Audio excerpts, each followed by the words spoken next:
apasionado por la historia y tradición, rescatando leyendas tradicionales de la ciudad y del estado. Como narrador de leyendas, el personaje que tiene es el sereno de la ciudad, que es el que se enteraba de todo lo que acontecía de noche, o iba la gente y le contaba los sucesos, y es él el que cuenta las historias. Bienvenido, señor César.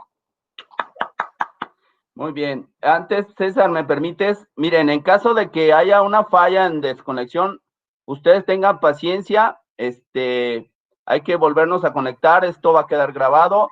Entonces, en caso de que hubiera alguna falla de ustedes o de nosotros, pues tengan paciencia. Y pues disfruten esta situación para que sea más fácil y no nos esté sacando, pues hay que apagar micrófonos y cámaras, por favor. Gracias. Bienvenido, César. Hola, hola chicos, muy buenos días, Felipe. Pues un gusto estar aquí con ustedes desde la ciudad de Morelia. Bueno, pues como ya me presentaron, yo soy un guía de turistas acreditados por la Secretaría de Turismo y me ha encantado, me ha apasionado esta parte de la historia, de la cultura.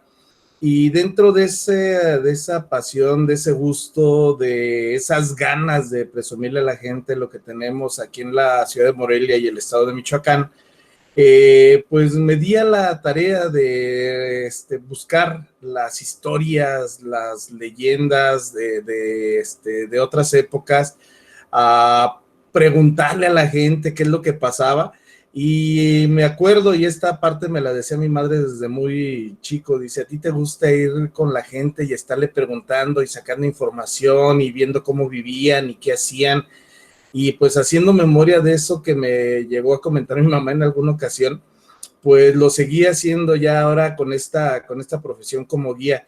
Y créanme que es enriquecedor ir a las comunidades, ir a los pueblos y de repente sentarte ahí en la banca de madera afuera de la casa de la gente en los pueblos y que te empiecen a contar sus historias. Y luego vienes y te metes a la biblioteca, te metes a los libros y empiezas a buscarle el acervo histórico a esa parte. Y es riquísimo, es padrísimo porque te das cuenta que todo lo que nos cuenta la gente es con apego a la historia, con apego a la tradición, y te lo dicen con una sencillez y con una paciencia y con un gusto que te contagian, y eso es lo que a mí me ha pasado durante estos años, el estar buscando esas vivencias de la gente. Yo no soy historiador, no tengo la carrera en turismo, lo mío es pasión, lo mío son ganas, y esas ganas me han invitado a estar en los libros, a estar en las bibliotecas, a estar en las capacitaciones buscando qué hacer, cómo poder conocer cada día más de lo que es nuestra historia y nuestra cultura. De hecho, pues como guía de turistas y curioso también, pues he de repente tenido la oportunidad de conocer historias y leyendas de otras ciudades, de otros estados, y en algún momento, les comento también como parte de mis historias y de los retos que me ha puesto la vida, en alguna ocasión se me acercan y me dicen, oye, queremos que nos diseñes un recorrido para el Panteón Municipal de Morelia, pero lo queremos cultural, no queremos un panteón de terror, un panteón de miedo, cosas así. Ya el panteón por sí solo da miedo, pero queremos acercar más a la gente a la cultura, al arte funerario, que es súper interesantísimo. Y esto coincidió porque yo tenía unos meses que acababa de ir a Guadalajara y me entró la curiosidad por ir al Panteón de Belén. Ustedes tienen un acervo histórico-cultural ahí en el Panteón, pero riquísimo, riquísimo, donde cuentan también o tienen muchas leyendas, muchas historias. Tuve la oportunidad de estar en días pasados en una presentación que tuvieron también con el maestro Felipe, y hablaba un chico, un booktuber, sobre las leyendas, pero él se fue un poquito más a las leyendas urbanas, a las leyendas de día a día, y sí son muy interesantes, pero ¿cuántos de ustedes se han dado a la tarea de buscar o de entender la riqueza histórica que tienen ahí en su ciudad? El Panteón de Belén no nada más tiene al vampiro que tienen ahí, o no nada más a la niña que se aparece entre las tumbas o cosas por el estilo, sino tiene mucha más historia y tienen un panteón tan rico que no nada más son leyendas de miedo, sino son también leyendas históricas. El Panteón de Belén de ahí de Guadalajara es uno de los panteones con más acervo en cuestión de la masonería. Si tienen oportunidad, dense un día, o si ya lo hicieron, ojalá y puedan tocar este tema ahí en clase con sus compañeros, con sus maestros, porque esta parte de la masonería es riquísima e interesantísima que tienen ustedes ahí.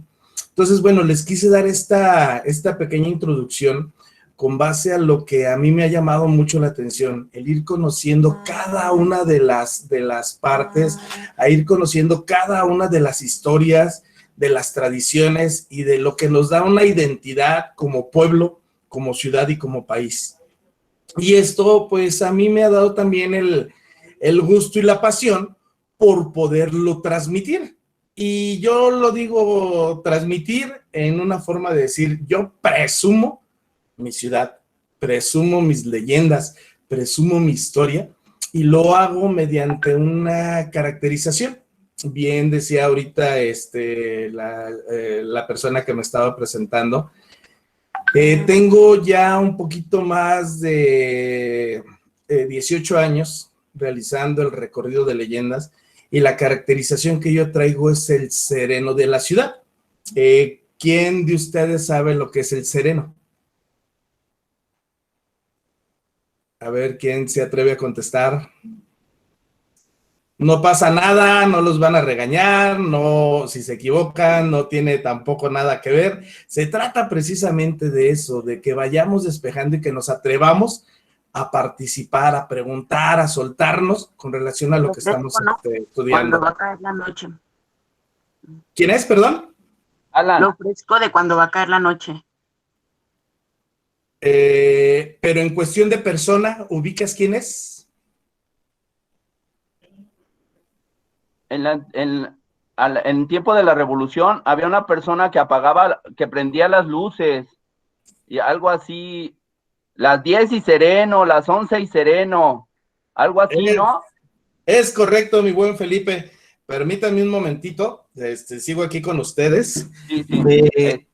A ver, chicos. Levanto, no me retiro, sino me levanto, me salgo tantito de cámara. ¿Por qué? Porque voy a hacer esto. ¿Sí? El sereno era un personaje que puede estar caracterizado o vestido de diferentes formas, donde en algunas ocasiones pues traía un gabán para poder aguantar lo que eran las frías noches. Por otro lado, el sereno casi siempre andaba de negro. En aquellas épocas traía lo que era, de acuerdo a cómo se vestían antes, el sombrero de copa y traía su lamparín en la mano. Un lamparín con una vela, con una antorcha, que era lo único que le iluminaba y con lo cual también aquel hombre se iba iluminando por las calles y gritando las horas. Las 8 y sereno. Lo de sereno se refiere a que la ciudad estaba tranquila, estaba serena, estaba en calma e invitaba a toda la gente a que se recogiera en sus casas. A las 8 de la noche, la gente ya no tenía nada que hacer fuera de sus casas y además los invitaba a que hicieran una oración por las benditas ánimas del purgatorio. Entonces, como este sereno era el que se encargaba de todo, de ir apagando o de ir encendiendo todas las linternillas que había en la ciudad, pues era también el que se enteraba de todos los chismes, que se enteraba de todo lo que pasaba. Estaba muy fuerte la creencia en los espíritus, en los fantasmas, en aquellos seres que venían del más allá. Y muchas veces la gente le tenía miedo porque decían que esos espíritus que venían a castigarlos. Y el único valiente y el único que tenía pacto con los espíritus era el sereno, porque vagaba de noche. Pero aquí viene otra parte. Chicos, ustedes en algún momento de su vida han invocado al sereno en las tradicionales mañanitas. Y si no, búsquenlas. Hay una estrofa en la canción de las mañanitas que dice: ahora sí, señor sereno, si pudiera hacer favor de apagar su linternilla mientras que pasa mi amor. ¿Qué quiere decir esto? Que aquel joven que quería ir a enamorar a alguna de las chicas iba y sobornaba al sereno, en algunas ocasiones con alguna botella, algún aguardiente o algo para que pudiera aguantar aquellas frías noches. Otras veces con algunas monedas para que el sereno pues no pasara por la calle donde vivía aquella muchacha y se fuera un poquito más lejos, se fuera un poquito más retirado en el momento en que él le llevaba el tradicional gallo o la tradicional serenata. Entonces por eso les digo, ustedes en algún momento lo han invocado. Vean cómo es tan rica y tan padre nuestra historia que nos da la oportunidad, por ejemplo, en nuestras canciones, en nuestras vivencias, de ir recordando la historia y cómo vivieron nuestros antepasados. Entonces, este sereno, me dice una de las chicas que me ayudan en las leyendas, pues era el chismoso de la ciudad.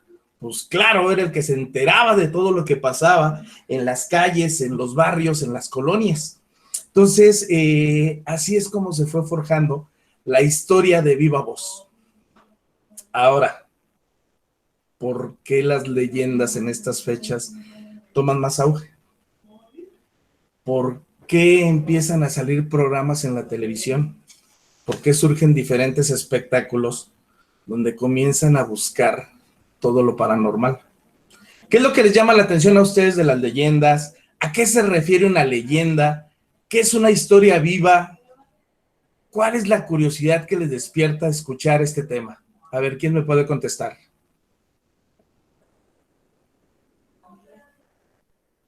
A mí me interesan, por ejemplo, las cosas paranormales. ¿Te interesan las cosas paranormales? ¿Por qué? Porque me gusta el misterio. ¿Te gusta el misterio? Muy bien. ¿Alguien más?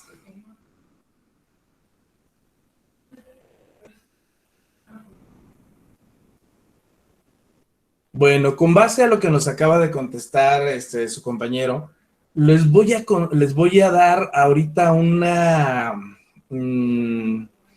pues una respuesta a muchas que nos surgen precisamente de esto que acabamos de comentar. Dice él, a mí me gusta lo paranormal. ¿Qué es lo paranormal? Pues lo que no podemos definir o lo que no podemos comprender o lo que no le podemos dar una explicación lógica, una explicación racional. Pero va más allá, o sea, pues si no lo entendemos, ¿para qué lo buscamos? ¿Sabes por qué te gusta, Miguel? Porque lo paranormal nos lleva a la adrenalina. Y esa adrenalina nos da valor para buscar lo desconocido, para buscar lo incierto, para sentirnos vivos, de estar pensando o de estar sintiendo que alguien nos está viendo o que alguien nos está siguiendo. Nos fascina, nos atrapa y nos enamora la curiosidad de la muerte. ¿Qué hay más allá de este mundo? Nos apasiona el no saber qué hay abajo de la cama cuando tu cuarto está completamente a oscuras. Nos da muchísima curiosidad el escuchar los ruidos que se dan en los baños cuando está tu cuarto completamente a oscuras, el baño cerrado y escuchas aquellos ruidos donde dices, ¿quién anda ahí? y sabes que no hay nadie, y entonces ¿por qué surgieron esos ruidos? Y esa parte, en lugar de despertarnos y oírle, cada vez nos dice, ven, ven, vean lo fascinante de este mundo. Y conforme vas leyendo y conforme vas aprendiendo y conforme te vas topando con más de estos casos, te vas dando cuenta de que cada vez quieres más y buscas más esa adrenalina. ¿Por qué alguien se convierte en fantasma tras la muerte? Porque no quiere partir a un mundo que no conoce. Se queda aquí por amor a aquella persona, para que nadie se le acerque o le haga daño. O se queda alguien en forma de un fantasma porque lo trataron mal y busca venganza de aquella persona. Pero en esa venganza no solo es a la persona que le hizo mal, sino a todo el que se le presente en su camino. Estos seres, estos fantasmas, pierden la noción del tiempo y el espacio. Andan vagando en el limbo y muchas veces no se dan cuenta que ya tienen meses, años o quizás siglos vagando en estos mundos. Y así es como comienza toda esta situación de los fantasmas. ¿Será cierto? ¿Es falso? ¿Es algo inventado por alguien? No lo sabemos. El único que lo puede asegurar es la persona que lo ha vivido. A todos los demás nos causa curiosidad. A todos los demás nos da muchísima intriga y a la vez nos da una pasión por ir a buscar esas situaciones. ¿Cuántos de ustedes el miedo los hace huir, pero de repente les dicen a sus compañeros, para esperar, vamos a ver qué fue, qué pasó? Y empiezas a darle explicaciones lógicas. No, fue un animal que pasó por ahí. No, fue el aire. No, fue mi hermanita que pasó y aventó la puerta y ni cuenta nos dimos. Pero siempre estamos de curiosos. Y por eso les digo, el misterio, la oscuridad, la muerte nos atrapa y nos enamora. Y entre más nos enamora, más queremos. Y ahí seguimos. Y esto me lleva, pues, a comentarles un poquito de una de las tradiciones que estamos por vivir y que a nivel país nos hemos dado a la tarea de querer rescatar nuestras tradiciones, nuestras costumbres. México, los mexicanos somos muy tradicionalistas, estamos buscando ese rescate de identidad por sentirnos propios, por sentir que esto es de nosotros, y pues nos lleva a la vivencia que tenemos ahora el 31 y el 1 de noviembre. ¿Saben qué se festeja el 31 de octubre? Halloween. ¿Y qué es el Halloween? Una cultura. Una cultura, claro que es una cultura. Pero ¿qué festejan en esa cultura? ¿Qué festejan en lo que es Halloween? El Día de Muertos, ¿no? El Día de Muertos. El Día de Muertos lo festejamos el 2 de noviembre. Ay, gracias. Exactamente, por eso les digo, como mexicanos estamos buscando una identidad, o tratando de rescatar esa identidad. Chicos, todos hemos festejado Halloween. ¿Y qué es el Halloween? O sea, nadie me lo ha contestado.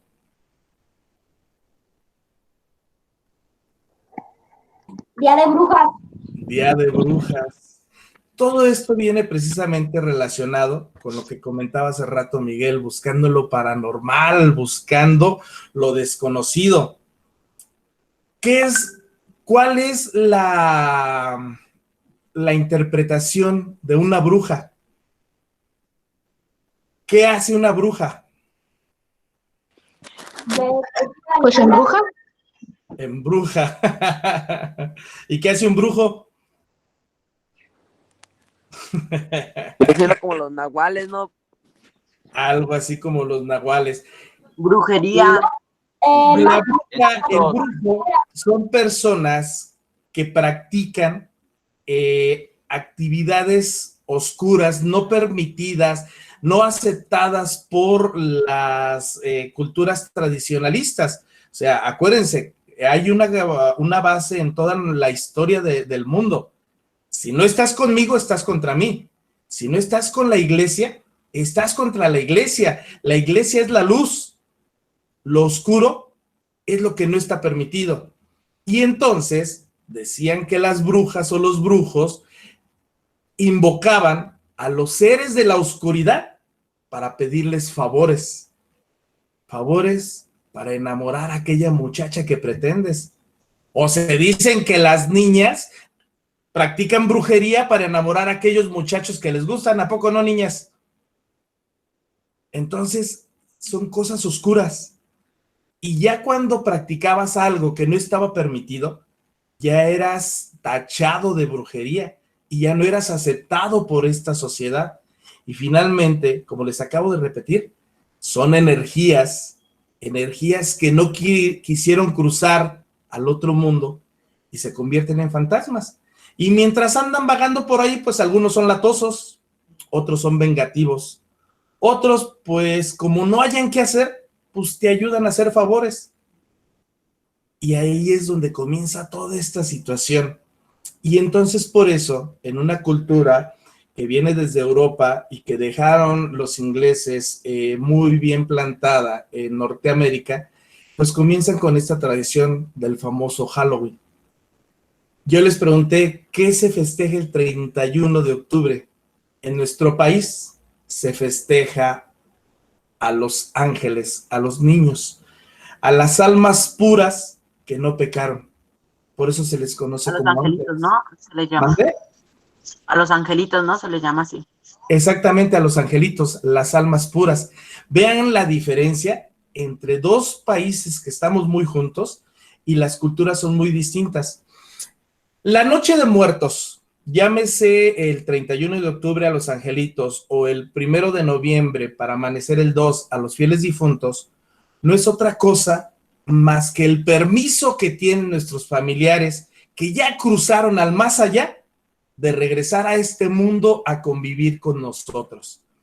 Esto no sé si todos sean católicos o no, no tiene nada que ver con la religión lo que les voy a comentar, mas sin embargo sí está escrito en los libros antiguos, en los libros de la sabiduría y en algunas parábolas, y se refiere precisamente no sé cuántos de ustedes han escuchado la parábola del hijo pródigo, donde el hijo se rebela del padre queriendo buscar mundo y se va a explorarlo y finalmente regresa derrotado.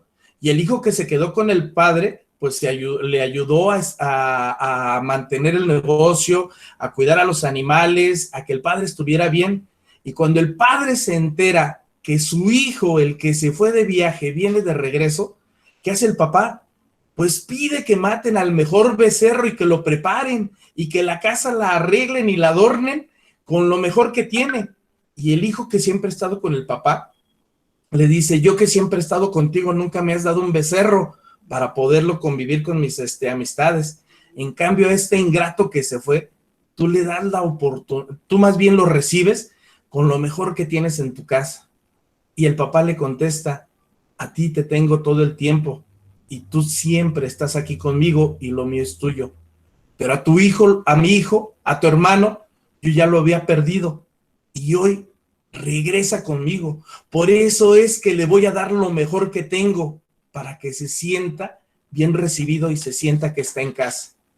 Es lo mismo que pasa en la Noche de Muertos, ya sea el 31 de octubre, donde aquí en Michoacán se pone un altar y en ese altar la ofrenda se hace con figuras de azúcar y con figuras de azúcar evocando un poquito a la niñez, a la infancia, donde aparecen las calaveritas, aparecen los carritos de madera, el trompo, el valero, que son parte de la tradición y de las vivencias infantiles. Y en la comida, pues le ponen el pozole o le ponen el tamal que más le gustaba a aquel niño o a aquella persona que muere como ángel, porque también, fíjense que hay una cosa que hemos aprendido y que yo he ido conociendo conforme voy metiéndome a las comunidades, donde muchas veces hay personas mayores, personas adultas, que son sepultadas y son recordadas como angelitos. ¿Y esto por qué? Porque dicen, esta persona nunca se casó, por lo tanto no pecó y sigue siendo un ángel. Y se les llega a poner ofrendas a personas adultas el día 31 porque son considerados angelitos. Y el día primero, para amanecer el día 2, la noche del primero, vienen esas ánimas del más allá y la gente pone un camino de veladoras. ¿Para qué? Para que aquella ánima sepa regresar a la tumba donde lo están esperando, sepa dónde está su cuerpo. Se pone sal en la ofrenda, porque la sal representa el sudor de haber trabajado, de haber venido caminando desde el más allá hasta este mundo, a regresar a donde está tu cuerpo y a regresar a donde está tu familia que te está esperando. Entonces en esa ofrenda, ya cuando es un adulto, le ponen los guaraches o las botas que más le gustaba, el gabán o el guanengo, que son las blusas bordadas, y en la comida le ponen también el pozole, los tamales, los uchepos, pero también le ponen la botella de vino que más le gustaba a aquella persona. Y esto ahorita me hizo acordarme de una situación que nos pasó una vez, un 1 de noviembre, andábamos en el pueblo de Santa Fe de la Laguna, donde se inspiró Pixar para hacer la película de Coco, que está idéntico el pueblo. Si tienen oportunidad de venir a Michoacán y conocer ese pueblo, se van a dar cuenta que es la misma traza, la misma fachada, la misma plaza que plasma Pixar en la película de Coco. Y en esa ocasión, chicos, andábamos haciendo la visita y en las familias ponen la ofrenda en la casa y le ponen una muñeca de barro vestida como Guare, tal cual. Y les digo, bueno, ¿por qué ponen la muñeca si se supone que estamos festejando a una persona mayor? Dice, no, era mi tía, ella nunca se casó, entonces a ella la esperamos desde el día de ayer, pero la seguimos festejando el día de hoy. Dice, pero ¿sabes qué? Esa muñeca le pusimos un par de aretes de oro que a mi tía le encantaba y que siempre los traía puestos, y más cuando era día de fiestas. Dice, se los pusimos a la muñeca. Dice, fíjate, y ya nada más tiene un arete. Y ya lo buscamos y no lo encontramos. Y la gente con mucha naturalidad y desapego dicen, mi tía vino, agarró su arete y se lo llevó. Y fue la justificación que dieron ellos para la pérdida de ese arete. O sea, no se preocuparon porque se había perdido, porque si alguien se lo había robado o alguna situación así.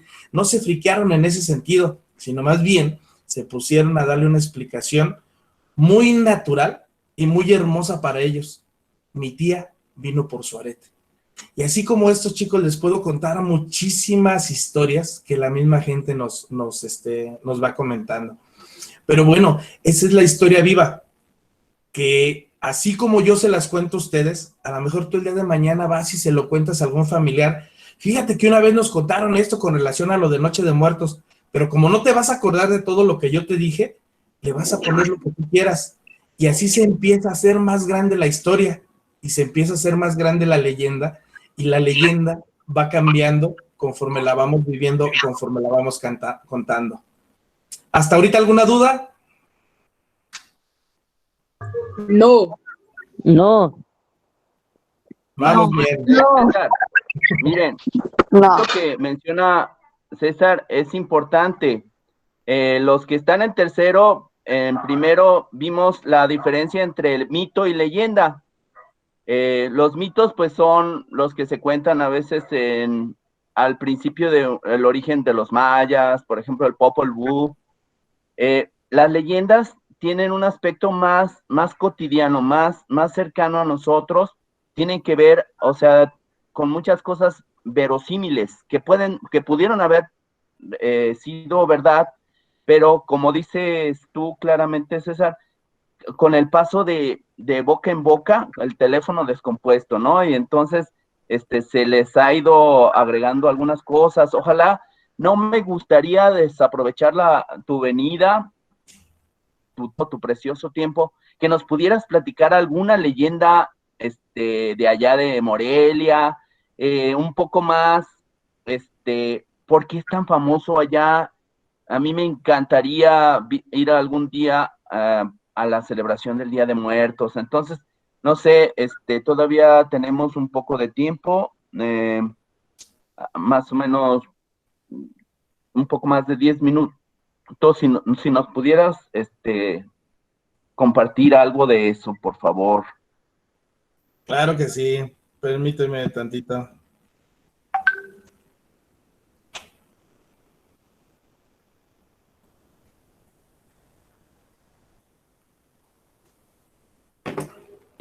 Las 8 y sereno, gritaba aquel hombre, vestido de negro, lamparín en mano, deambulando por esta ciudad, anunciándole a la población que la ciudad estaba tranquila, estaba serena, estaba en calma. La situación de las leyendas, el hecho de hacerlas de noche, es para aprovechar la iluminación con la que cuenta nuestra ciudad, donde utilizando la imaginación, poco a poco, los candiles que vemos en la calle se convierten en farolas, farolas donde el viento comienza a jugar con la flama, creando sombras, sombras que van saliendo de los muros, donde encontramos a mujeres elegantemente vestidas, hombres, sombrero de copa, bastón en mano, caminando por esta ciudad, por estas calles, que poco a poco se inundan de carruajes, carruajes calados por caballos, donde nos trasladan a una época lejana, una época romántica, mística, llena de tradiciones, supersticiones y miedos, donde la gente, en la oscuridad de la noche, después de las 8 de la noche, hora de ánimas, ya no salían de sus casas. Había que ingresar a ellas, a trancar puertas y ventanas, a hacer una oración por las benditas ánimas del purgatorio y no andar en la calle parrandeando como lo hacen ustedes hoy en día. Recuerden, cuando éramos niños, cuando íbamos a visitar a los abuelos, cuando nos quedábamos a dormir en ese lugar, cuando por la noche nos daban ganas de ir al baño, nadie quería salir de la habitación, había que recorrer el pasillo totalmente a oscuras. Ya se acordaron algunos, ¿verdad? Otros tantos amanecieron mojados. O lo que las abuelas decían sobre la bola de fuego en el cielo, era época de brujas. Había que poner las tijeras o las agujas abiertas en forma de cruz abajo de las almohadas de los niños para evitar que alguna de ellas se acerque. O más aún, anudar el cordón de San Francisco para hacer que una de ellas caiga. Yo les pregunto a todos ustedes, ¿se atreverían a dormir en un cementerio? Porque se van a dar cuenta que esta noche van a dormir en uno de ellos.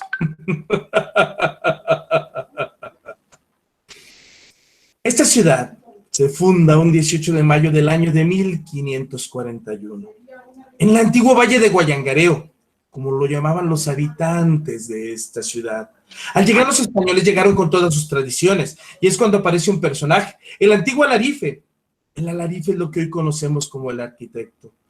El antiguo alarife no tenía ni la tecnología, ni el conocimiento necesario para saber que estaban fundando esta ciudad sobre una falla sísmica. Ellos atribuían los movimientos telúricos al demonio para hacer que los muros cayeran, aplastar a la gente, robarles el alma, para llevárselas a aquel infierno. Para lo cual, los antiguos alarifes tenían la costumbre de desaparecer a gente que nadie pudiera reclamar, como disidentes o vagabundos que anduvieran por estas calles, o los visitantes, que hoy en día les llamamos turistas, como mucha gente que vaga por esta ciudad. Los tomaban para emparedarlos vivos, con las manos abiertas, la cara viendo al cielo, para que poco a poco, con su muerte lenta, su alma quedara impregnada en estos muros, pudiera darle la fortaleza necesaria para verlos como los vemos hoy en día. Yo les acabo de preguntar si se atreverían a dormir en un cementerio.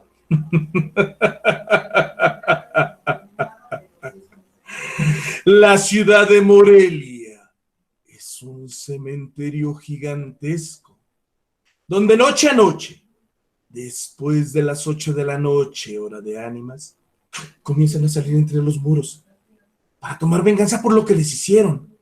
Otras tantas salen y se posesionan en gente como nosotros, que salimos a contar leyendas. Leyendas que en un primer momento fueron situaciones verídicas, pero al no tener una explicación lógica, una explicación racional, se convierten en relatos. Es la cuestión popular, lo que la gente cuenta, lo que la gente dice, y que esta noche ustedes están viviendo.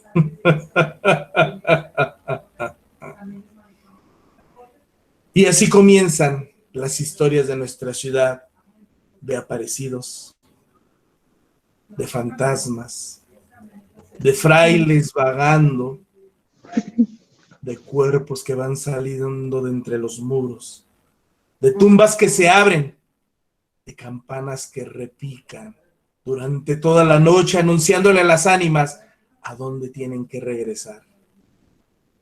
Es padrísimo, chicos, es apasionante esta parte. Sí les quiero comentar una historia, no una historia, una situación, una anécdota muy padre. Así como les estoy haciendo esta plática, un día empezamos a platicar con un maestro de preescolar. Me dice, oye, ¿te atreves a hacer una presentación para niños de preescolar? Y dije, pues, ¿por qué no? O sea, finalmente, pues es algo que me gusta. Y eran niños de entre 3, 5, 6 años, y comenzamos con esta situación a narrarles las leyendas. Fue tanto el impacto en los niños, obvio, no se las dije con las mismas palabras que las estoy expresando ahorita a ustedes, sino más bien tratando de que ellos entendieran de qué se trataba, de lo que platicaba o comentaba hace rato Miguel. Me gusta lo paranormal, me gusta lo desconocido, me gusta lo que no tiene lógica, y se los empezamos a manejar a los niños, y pasó algo interesantísimo. Les llamó tanto la atención a los niños la historia, que empezaron a decirles a sus maestros, yo quiero más historias, ¿cómo le puedo hacer para tener más historias? Entonces los maestros se juntaron, me pidieron que si los acompañaba, y empezamos a hacerles un pequeño resumen en palabras muy, muy fáciles, muy digeribles, para un niño de 5 años, vamos a ponerle, y les hicimos el resumen de las leyendas. Los niños salieron de preescolar leyendo. O sea, fue increíble la reacción que ellos tuvieron. Y bueno, permítanme un momentito, no me retiro, aquí estoy. Fue una iniciativa que se tuvo.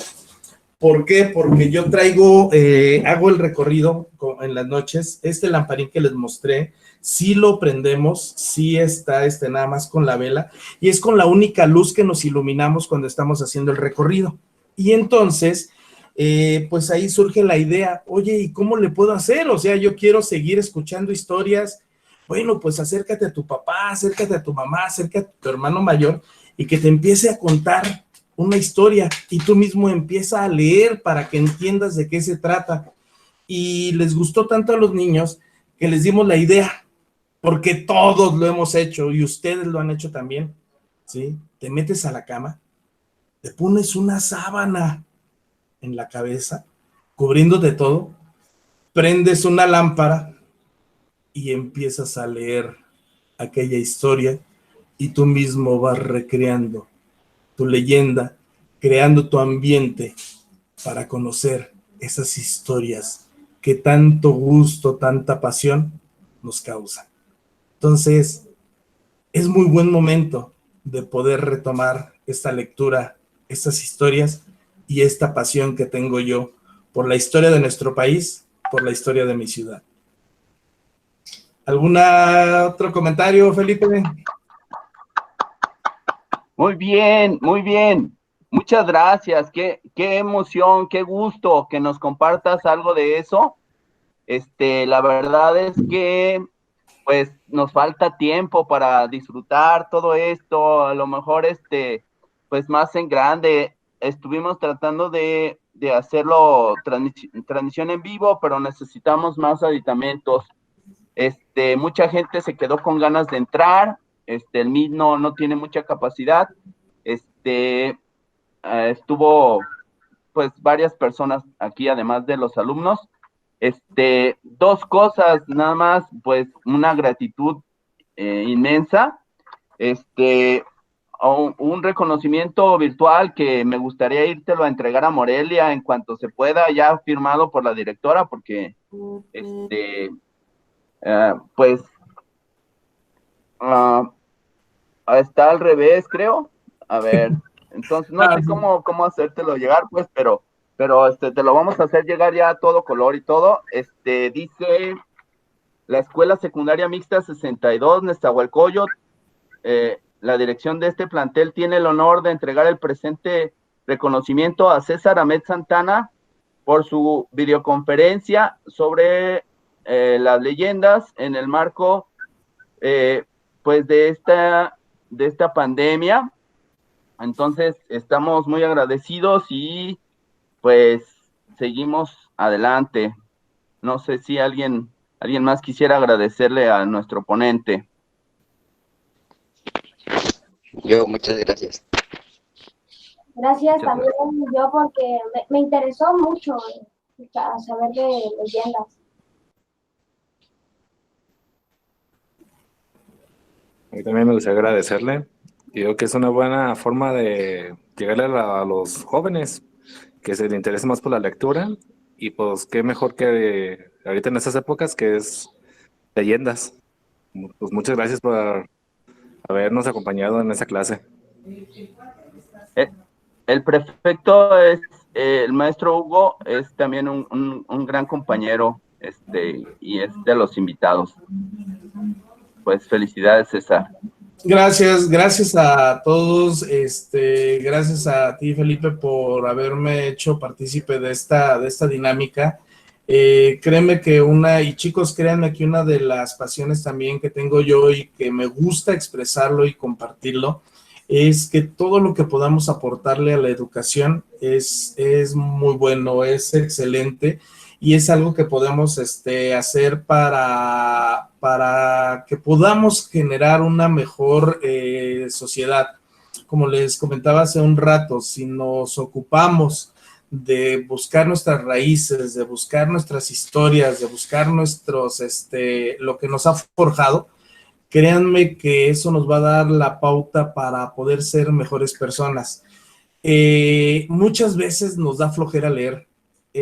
Yo los invito a que lean, pero con un concepto muy diferente. No que lean por obligación, no que lean porque el maestro me lo impuso, sino sí hay que leer el tema con base a lo que están estudiando, pero léanlo con la intención de que el día de mañana lo van a poder interpretar y lo van a poder expresar y lo van a transmitir en palabras propias, no en las palabras del autor o en las palabras que el maestro quiere escuchar. O sea, la lectura los va a orillar a ustedes a saberse expresar con base a lo que piensan y a lo que sienten. A mí me ha servido muchísimo que toda la lectura que yo tengo, ya sea de leyendas, ya sea histórica, ya sea de otras culturas o de otros países, yo cuando voy leyendo me voy imaginando la película, o sea, la voy pasando en mi mente. Hagan de cuenta que lo voy leyendo y va pasando la cinta, así como en las películas viejitas que pasaba el carrete, y así va pasando escena por escena, escena por escena, y así es como me la voy imaginando.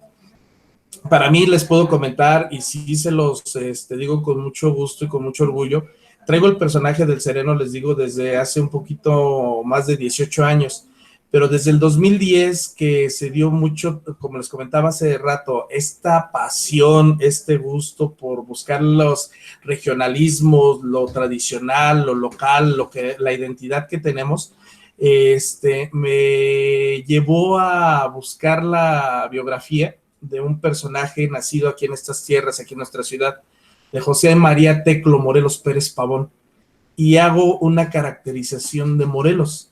Entonces, las palabras de Morelos, los escritos de Morelos, los plasmo en mi boca. O sea, imagínense escuchar todo lo que Morelos escribió con un personaje o una persona caracterizada a cómo era Morelos, y que te lo diga con fuerza, con energía, con pasión, con gusto, lo que él sentía y lo que él vivía en aquellas épocas. Y esto, como les repito, lo he logrado al ir pasando la película por mi mente. Entonces ya la lectura no se me hace aburrida, sino todo lo contrario. Cada día quiero leer y quiero saber más. Con esto me despido, espero haya sido